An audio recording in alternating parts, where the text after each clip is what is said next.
introduction. My name is Thomas Brun. I'm a corporate solutions trainer and coach, and I've got a sort of a mixed background. I've lived 30 years internationally in Europe, United States, and Asia, and I've held a number of different roles. I'm a qualified psychotherapist, hypnotherapist, NLP practitioner, corporate solutions trainer, and I've done lots of different type of work that is really beneficial to me now, working with people as a coach.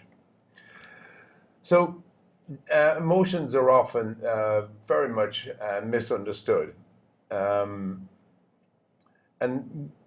we're often given misleading information, in particular about the emotion anger, which is going to be one of the emotions I'm going to touch on tonight. So in the West, we consider that we have one center of intelligence, and that's our head. But let me just check one thing for a moment. Guys, if you want to switch on your videos, no problem. If you don't, that's okay as well. You have an option there. And then I'll leave the chat section up as well in case you want to ask me questions at any time. So, as I was saying, in the West, we consider we have one center of intelligence, but in the East, they consider there are three centers of intelligence. That's your head, your emotions, and your intuition. So essentially, there's kind of on the two parts of it, you could say there's a head mind and a body mind. Now, the head mind is created by our upbringing, our parents, our teachers. They form the basis of our identity, and that's how our head mind has this picture of who we are. But our body mind, and the head mind communicates just through actual words. Now, our body mind, that communicates to us with emotions. And usually if these are both aligned, the head mind and the body mind are aligned, then there's no problem. But if the body mind and the head mind are in a conflict, which could happen, for example.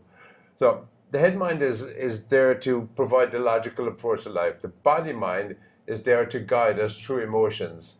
So let's take a look at a situation where they might be in conflict. Let's suppose that there is a Catholic woman and she's married to an abusive husband. Now, he comes home, he beats her for whatever reason, dinner's not ready, the place is not clean.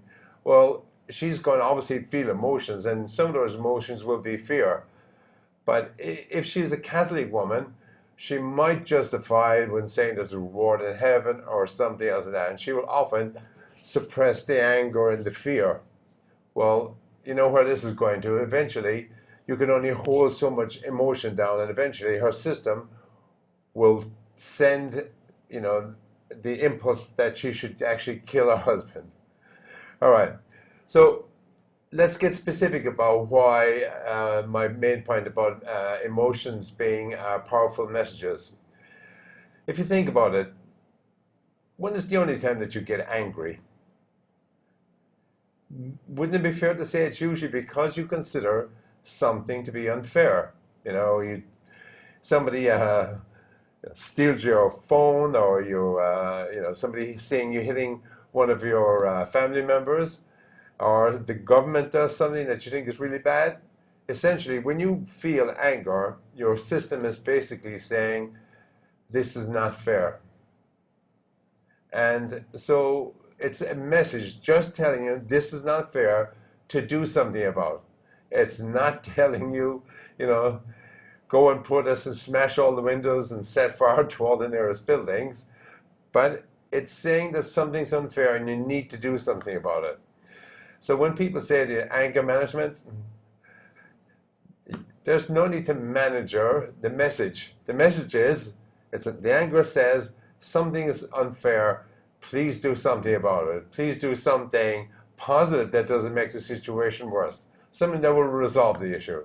So anger management, that can have some serious consequences. It's as if you're trying to manage it, keep it down. then you'll get the very suppressed woman. And not only that, but you can get some really bad illnesses as well. All right. So anger is great. If you haven't got anger, people won't walk all over you, will abuse you. The anger is there to tell you to do something. And what you do about it is important. It's other benefit as well as that if you think you're angry about something, you have to consider whether you have all the right information. Sometimes people get angry because they think somebody did something which they didn't do. So the first check is they have to verify that your anger is a valid anger. And so if it's with another person, you can say, I'm very unhappy because of the way you've been treating me. I think this is very unfair. So if you say why that's the case, then they understand what the problem is, and they see you're trying to look for some answers and to verify if it's a real issue or not. When I'm coaching people and they're angry about something, it's very helpful when I get them to realize that they shouldn't be trying to suppress the anger or feel bad about stuff. It's just that they feel that there's something wrong in the work situation. Then we go into what are some possible ways to deal with it and how to avoid that kind of situation in the future. It slows everybody's thinking down as well. Let's take a look at frustration. We all experience frustration at some time or other, trying to get the drawer open or dealing with a difficult person and becoming frustrated, you're not making any progress. And frustration is not the same as anger. They are two different messages. So frustration, if you're trying to get the drawer open and you keep trying, you'll stay frustrated. However, the trick is to try something else. For example, take out the bottom drawer or put a knife in, shake the table up, whatever. But if you keep trying something, something will work and the frustration will disappear like that. Now that's a very simple one, but if you have a relationship that is frustrating to you, that means you're trying something that isn't working. Whatever that is, maybe you're too patient, who knows? But if you're frustrated, it means that whatever you're doing isn't working and you need to try something else. It's extremely useful again for making relationships better. If you see your partner or your friend or work colleague or somebody else that you're dealing with is frustrated, they are trying to do something or say something and they keep trying or trying to do the same thing. So you might help them out by saying, are you trying to get me to this? Well, that's not going to work. Could we try something else? Yeah. Just maybe help them gain perspective on what they're actually trying to do, right? Is there another way you could say that? Is there another way you could do that? Is there something we could talk about that gives us both a solution? So again, it's a great one to make your days go a lot easier if you realize that I'm trying something, not working, getting frustrated, try something else. Next up, we have fear. Of course, fear in the natural world where tigers and other animals would want to attack and eat us for lunch. Well, their fear was a way of protecting us, of getting us either to fight or flee the situation. And usually that was, so when you have that kind of situation, your senses, your eyes, ears, whatever, all your senses will pick up on the danger and feed signals to the amygdala, which then sends a signal to your hypothalamus, which sends a signal to the pituitary and then to the adrenal glands. And then your system is flooded with adrenaline, specifically the blood flows more to the outer extremities as well, so that you can fight or flee. The problem, and that's great, in that quick one situation where you've got to jump out of the way of a truck or avoid being eaten, that's fantastic. However, the system will go back to normal. Once the danger is gone, the adrenaline will drop off. Normally you have some cortisol released into the system as well. However, in situations where we currently work in cities where we're not likely that often to be chased by a lion, We have other fears, such as the fear of getting fired, fear of being robbed. Maybe you live in a dangerous neighborhood, you're always scared of getting robbed. Um, Fear of failure in some way or other, fear that your partner will leave you, that your relationship will go wrong, fear that something will happen to your kids. Well, all these fears um, are also generating the same impact on your body. Your body is going to have adrenaline, it's going to have more cortisol, the system's going to be working all the time, in fact, right? Even when you go to bed at nighttime, the system will still be pumping adrenaline in through you, which means that you will wake up exhausted, which means you won't be as strong as you need to deal with anything that is truly dangerous, such as the fear of getting fired. If you're going to be uh, filling your system with adrenaline all the time, you will be exhausted. It never stops if it's 24/7 as well. So what's the answer? Well, fear is saying you need some help with this situation. It could be, for example, if you think you're going to get fired, maybe go talk to a friend, find out what's going wrong. Maybe discuss it with the with your manager.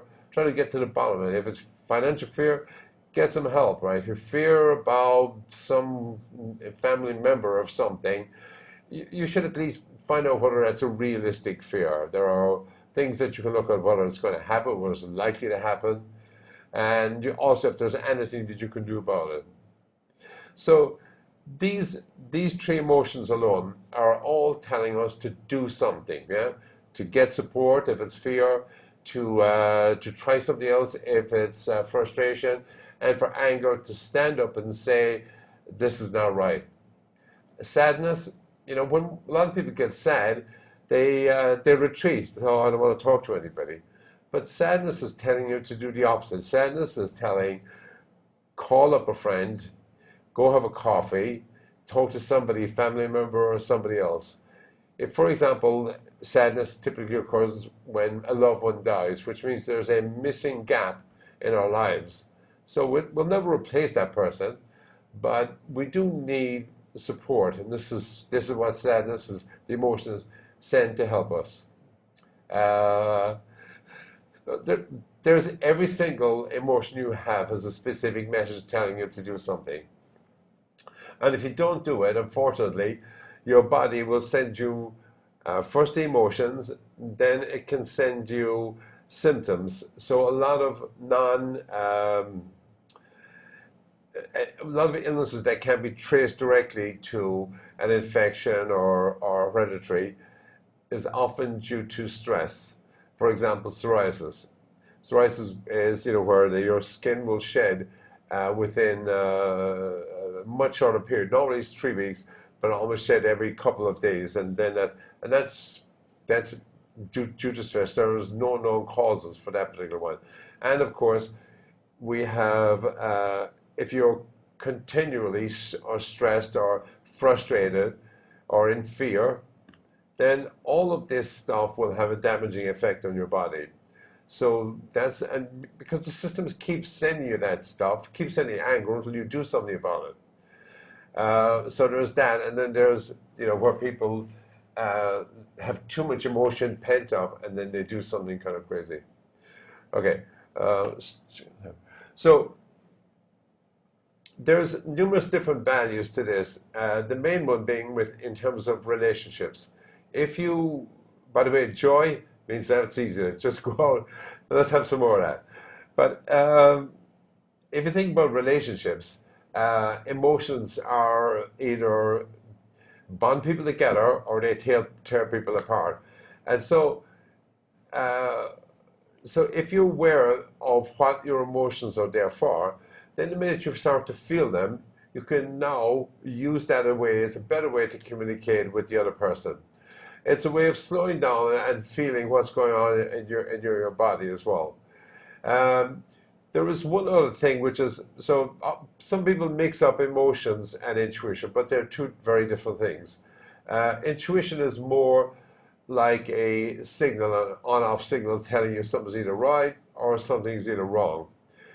People have powerful emotions, powerful intuitions, but they don't act on them because their head mind overrules them with some logic about how you're supposed to behave or you're not supposed to behave like that socially. Whereas the intuition might be saying, there's something really wrong with this person, I should just leave. So intuition is very powerful, but it's not an emotion. It's kind of basically what it is pattern recognition. It recognizes a pattern of behavior that is warning us of something. For example, a chess master holds 10,000 moves in his head. Well, he can't logically run through 10,000 moves that the amount of time. So by now, chess masters are acting on intuition. They can see a pattern and they know what to do. They've done it thousands and thousands of times. So that's a good example of intuition. Same thing with a basketball player on the court. The basketball player can't possibly work out logically how long it's going to take the ball to travel in the air, speed, angle, etc., where the other people run. No, by now he's figured all that out at an intuitive level, so he can do it without doing any logical calculations.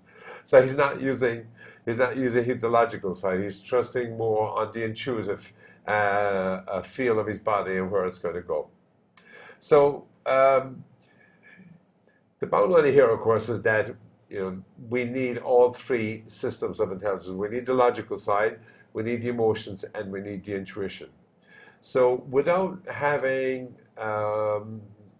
using all three, it's like having a three-legged stool, right? You're always going to be off balance. If your intuition isn't there, isn't being used properly, then you'll miss a lot of stuff. You'll miss people wanting to take advantage of you, or you won't quite know who you can trust. And of course, the logical side, we're not going anywhere unless we can have that. But it's when we combine all three that we're at our most powerful, right? We've got equal input from all three systems. You might start off in a situation where you have an intuitive feeling that something is wrong.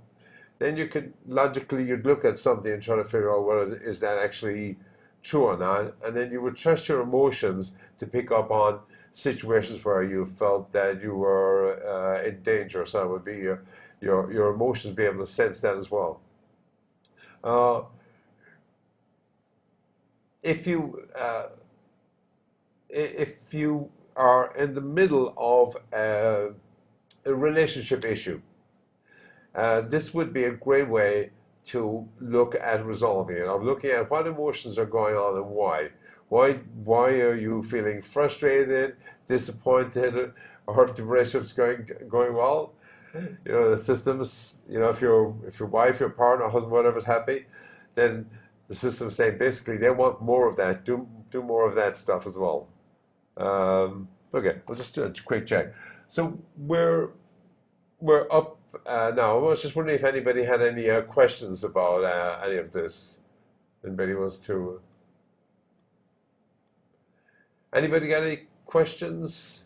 Want to know any more or about any uses or anything like that? Okay, all right.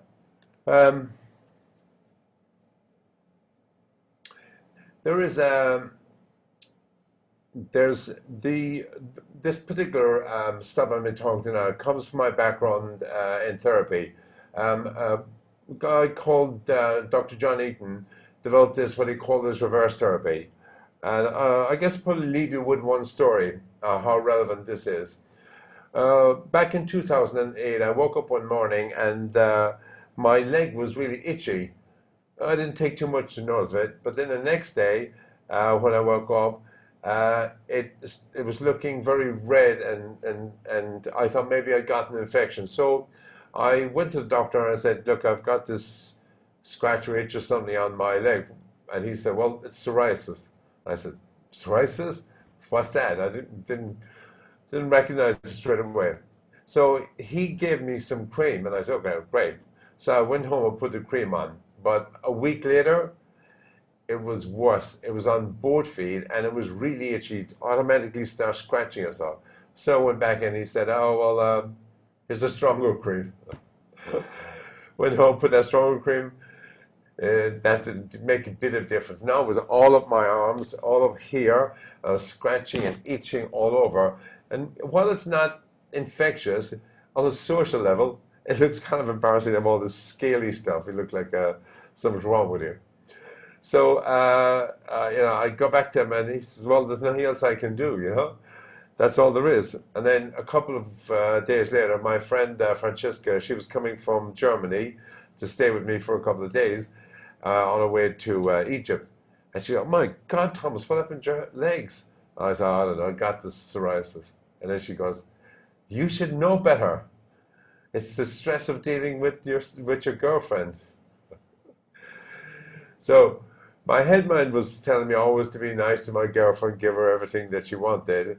But my body mind was telling me something else. So I had to call her up and say, Seva, please don't ask me for any more money or to borrow the car.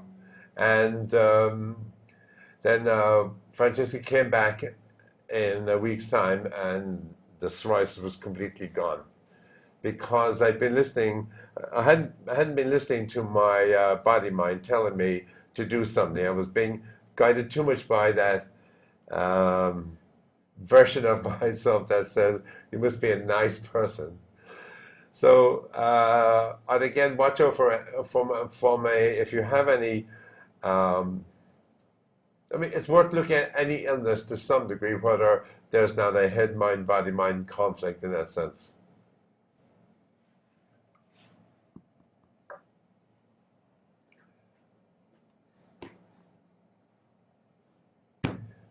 What else we can say?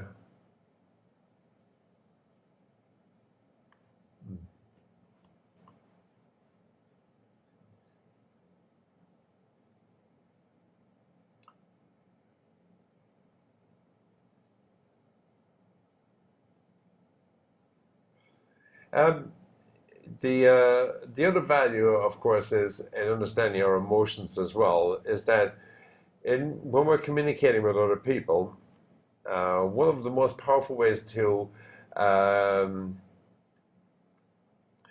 to get people to listen to you and take your advice is to tell a powerful story. And a story isn't really powerful until you can get somebody else to feel the emotion that you felt, that you have to really live that emotion and then be able to communicate that across, right? That's the difference. Hi, Ariel. So, so if you want to have an impact on people, being able to tell a powerful story is a great way, but you have to make sure there's some more emotion behind it because then people will remember. Everybody will be able to remember where they were when 9/11 happened. And the reason is because there's a powerful emotion attached to that particular event in time. So therefore, if you want somebody to remember something or do something in the future, if you pack it full of emotion, there's more power behind that as well. On the downside, as far as emotions in our background are concerned, if something in our if something bad happened in our past, there's going to be an emotion attached to it. And if we keep going back over that emotion, then we're actually deepening the actual wound, and we're actually keeping us doing the same kind of thing in the future, right? So, for example, if you were attacked and beaten, you'd have fear. However, as you go forward and you still have that fear, you're making the situation worse for yourself. You're engraving something that protected you, and you still have that, but now that fear could keep you away from all sorts of things. So we have to be careful that our past doesn't define our future completely. So instead, if we need to use powerful emotions for moving forward. So, for example, if you're having a bad day and you think that the day is going to go bad, it will because you're generating emotions that are not helpful to you. If you want to have a great day, start imagining what a great day would look like. In fact, if you want to do a little bit of a form of self-hypnosis, just before you go to sleep, say about 5 minutes, you just drop off, where you're going to enter into a more suggestible state, into the theta state. Start thinking, how well the next day is going to go. Whether you're having a great time, everything's going to go your way, everything's going to like you, things are going to flow very easily. That's if you do that all the time, then I'm a hypnotherapist, and I know for a fact that that's the best time to give yourself suggestions as well. Um, I'll often combine, I'll often wear some headphones at nighttime and listen to binaural beats, which also puts us into the theta state as well. It's good for introducing suggestions as well for the following day. Record your own and mix them together with binaural beats is not a bad thing as well. Guys, we've got about, I think, 3 minutes before this session ends. Um, First time I did one of these in a long time, so hope you managed to get some use out of it. Anybody got any questions about anything? Or hi, Tom. You have? All right, cool. I put it Tom. in the chat window. Yeah. Hi, Tom. I put it in the chat window, but my question was, how can, Oh, I'm yeah, going a bit blind. yeah, Go the ahead. question was, how can someone train themselves to listen to their body better? Yeah, it's a good question. A lot of it is in type of meditation, right? Would be one, and awareness or mindfulness is in that same area, right? Just start slowing down more. Yeah, we're in a very fast-paced society. Everything is quick, quick, quick, and especially when we're using technology, our mind just speed up all the time. So therefore, we're just need to slow down. In fact, if you really want to have a great conversation with somebody, the best thing is to slow down and really just connect with them. Means stop thinking too much about what you're going to say. Just slow down and connect with them, and that's also a good way to start. So, put it this way, Tom. Your hi, Holly. Switch on your microphone for you as well. Hi there.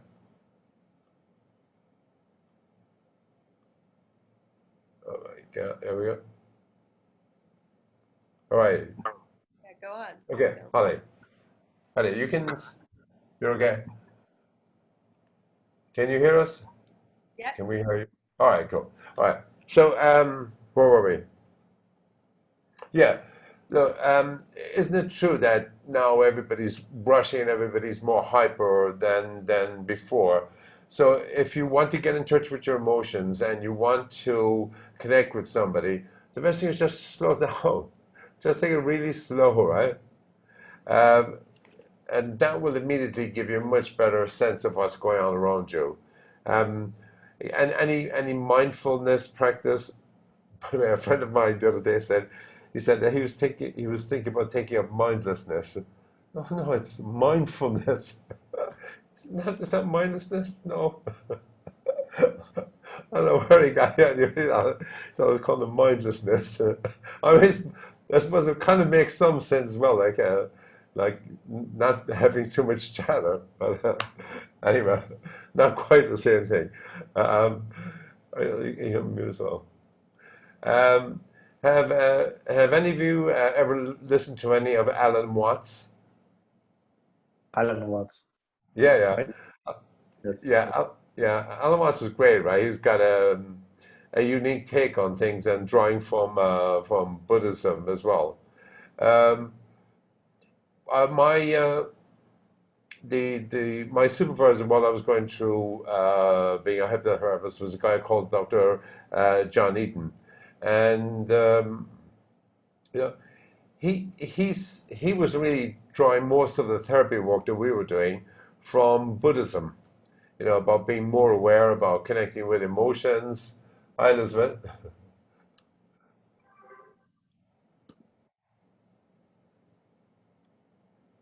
Hi. So,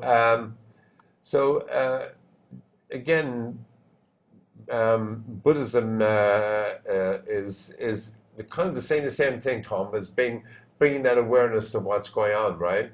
That you you actually can slow down for a while and feel the emotions that you're feeling and emotions that the other person is feeling as well. So, yeah. Anybody? Any other questions about it?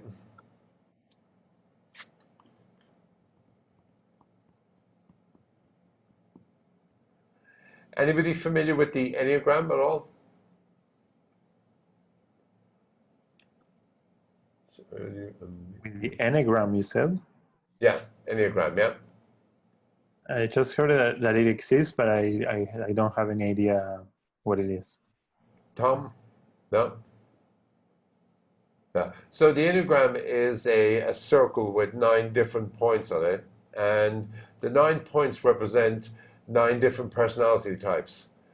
And it's a useful tool for self-development.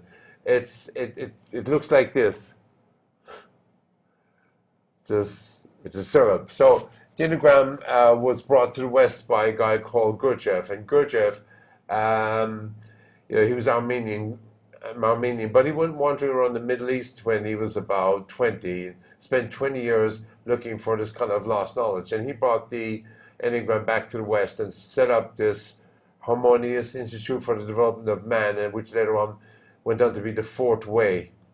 And Gurdjieff introduced the Enneagram, and then in the 1970s, a guy called Oscar Ocasio in South America developed it as a personality typing, and then it was made famous by a woman called Helen Palmer. And now there is about 30, 40 books on it. There are places where you can learn how to use it. Company use it for profiling. The CIA uses it. And it's a very powerful tool for self-knowledge. Unlike the Myers-Briggs typing that I'm introvert, extrovert, the Enneagram allows for a path of integration, and shows you what will happen if you go backwards in your development as well. It's a good tool as well for understanding other people and their behavior. There's a test if anybody wants. There's a site which is called www.9types.com. I'll spell the Enneagram first. That's how you spell it. Ennea is Greek, and gram is for 9, means 9 points, right? But it's an interesting tool for self-development. Thomas, did you write that in the chat? Because I cannot see it. Yeah. So it's freaking privately. Sorry about that.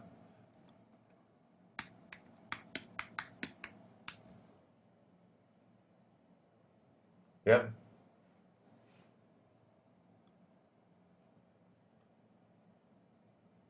Can you see it? Yeah. It's just the Enneagram. Is that a Yeah, website? No. Yeah. Enneagram. Yeah. If you go to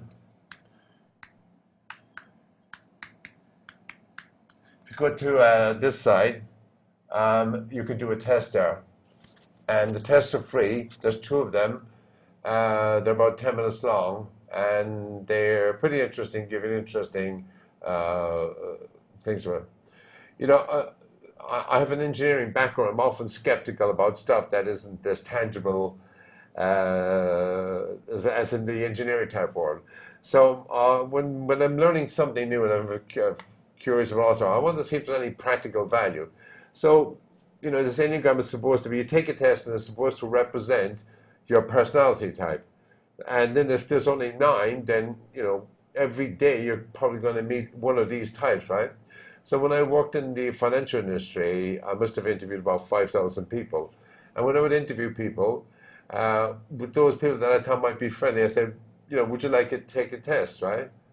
And get them to take a test, and I would say, now before you give me the results, I bet I can guess which type you are. Yeah. And after a while, Thomas, I'm really sorry. My session is actually starting now. All right, man. All right, sorry guys. to interrupt you. No problem. Guys, thank you very much. Thank you. Have a good session there. Bye.